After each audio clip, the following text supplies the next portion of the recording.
back here on One Bills Live. Chris Brown, Steve Tasker with you, and joining us in studio now is the Coach of the Year for flag football in Section 6. It's Mark Layer from Clarence. Coach Layer coached his team to the regional finals, has a 42-6 record in 3 seasons. Each coach was awarded an additional $1,000 grant for their team. And Coach Layer here in studio with us. First, congratulations. Thanks very much. Man. Glad to be here. Thank you. Second, we found out that you found out about your award in a very unique way. Yeah, Tell us about it. Yeah, it was funny. I got an email, and we were kind of away in the Finger Lakes, and they asked if I could jump on a Zoom call on Monday morning, and I said sure, to talk about the Coach of the Week program. So I said sure.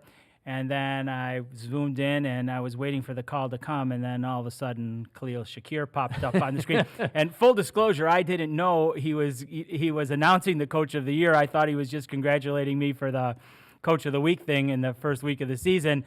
But then it started to sink in as the conversation went on, and then I was aware. Yeah, pretty cool. Yeah, Good pretty stuff. great. Pretty great player, pretty great. Yeah, and I was talking to you, as we got ready. You're the only coach in Clarence's history, because it's so new. We're all new to this flag football thing, and now it's going to be an Olympic event. Yep. I mean, do you talk to your players about, hey, the Olympics and all that? Absolutely. I mean, now it's really on everybody's It is radar now. So in Western New York, that's been around for 4 years. Clarence has had it for 3.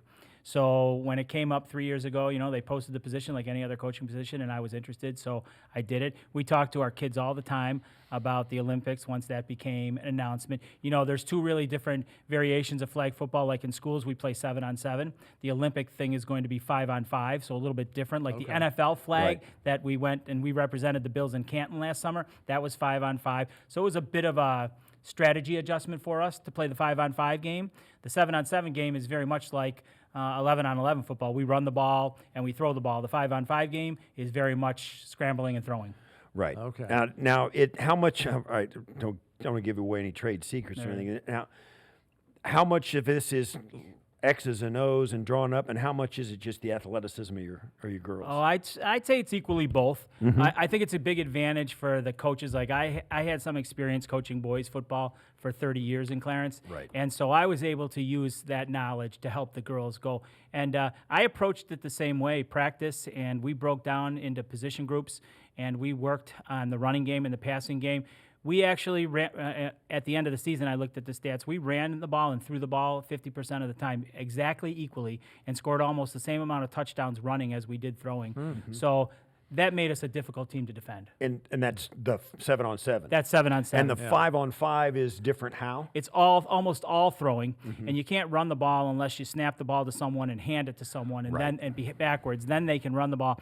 The rush is different. It really is more of a scramble type game, and there are still pattern combinations and things you're doing. But in 7-on-7, I'm able to use pattern combinations and things, wheel post routes that you would see an 11-on-11 team use. Yeah. I'm able to use all those things with the girls as well. I imagine that, the Olympic sports stuff obviously gives it fantastic exposure, but I'm just thinking in my mind's eye, like if I'm a high school athlete, male or female, and I'm seeing SUNY schools now starting to set up flag football programs, that's much more in the forefront of my radar, because now I'm thinking, it's not just something I'm going to play in high school. Like if I'm pretty good at this, I could play it at the college level too, because I'm a SUNY Geneseo grad. I know they're trying to start up a flag football program this fall.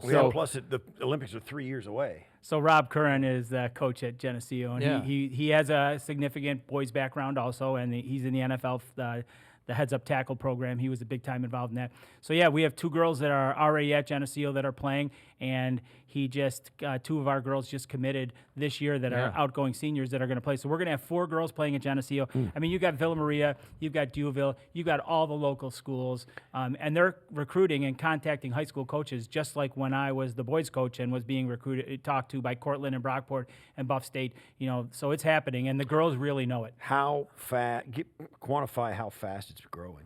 It's incredible. So this year at Clarence and like 9 or 10 other schools added modified football to the schedule. flag football Yep. schedule. So this will give you an idea. We had 50 7th, 8th, and 9th graders try out for our modified team, and we had 50 9, 10, 11th, and 12th graders try out for our varsity team. So in Clarence, we had 100 girls try out for flag football. We kept the 26 on the varsity, and we kept about 24, 25 on the modified team. Yeah, so it's almost like you've got a feeder program now too, Huge. and that makes it's a lighter lift for you. By the time you get those girls, it's like they're already indoctrinated. They know what's going on. By far. One of the things I spoke to some of the youth football guys in my village. They said there's been a number of ripple effects to this. Mm-hmm. Mostly that even the tackle football enrollment has exploded because parents are getting their kids in. We'll let you try flag football because of the physicality of it. For sure. And the kids are going, wow, this is awesome. I want to try it. And the parents, because it went so well as the flag side of it, say, okay, we'll let you give it a try. And more kids are now signing up for the tackle football as well. So the sport's really exploding. It has really exploded. I think flag football has definitely helped parents who don't want to have their kid involved in tackle football when they're in 3rd, 4th, and 5th grade. It's a great way to introduce it. You know, the thing I saw happen as a tackle football coach through my career was the game, and you know this, the game just got safer and safer and safer because the coaching techniques of how to block and how to tackle and heads-up tackle and heads-up blocking. You know, I never had to be trained in all of that when I was first starting, but at the end of my career, I was teaching kids to block and tackle completely differently than I was teaching at the beginning of my career. So flag football has provided an opportunity. It's really helped, and even at the highest level, we see it here now. More and more guys, like Jaden Daniels last year, you get better players coming in to the league now because they get better coaching at lower levels. They've been coached by high-quality guys at an earlier age. It's an effect that we're feeling already at this level. For sure. And I approached teaching the girls exactly the way I taught the boys. One of the things I like to do is I go watch UB practice a lot, and I take drills and things back that I see Division I college football teams doing to our girls, and I'm like, okay, I saw this today. We're going to run this passing drill to work on our patterns. And they love it. And so, my coaching style hasn't really changed at all. I run practice the same way, and I run strategy the same way. We scout. Their games are on film. Do you have a staff?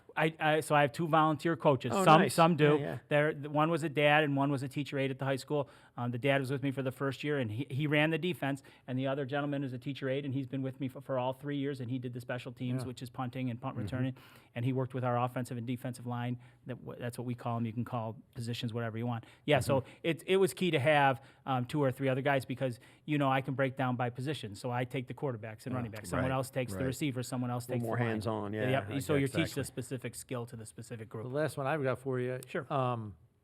For a family or a young athlete that's considering flag, whether they're in the Clarence School District or somewhere else, what are the best avenues to get online or get involved, either school district wise or even club, because there is club out there too, right? So that's a great question. So right now what's happening around Western New York is many of the high schools and schools will run, like the boys programs do, will run a week-long summer camp. So certainly within your own school district, if your school has flag football, there may be an opportunity to experience camp like that. In addition, the colleges are doing it. So they're having 1-day, 3-day clinics, and also they're putting on tournaments.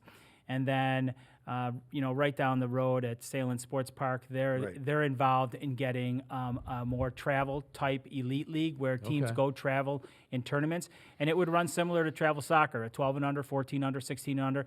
And they're in the process of getting feelers out to see how a program like that can run. But it's going to happen. Yeah, it's going to happen. stuff. So Mark- there's tons of opportunities. Yeah. Okay. Mark, it's great to meet you, man. very Congratulations much. on a great year and continued success. It's I awesome to appreciate see the you sport guys grow. having me here. Yeah. Thanks. You bet. Thanks very That's much. our Section 6 Flag Football Coach of the Year, Mark Layer, joining us.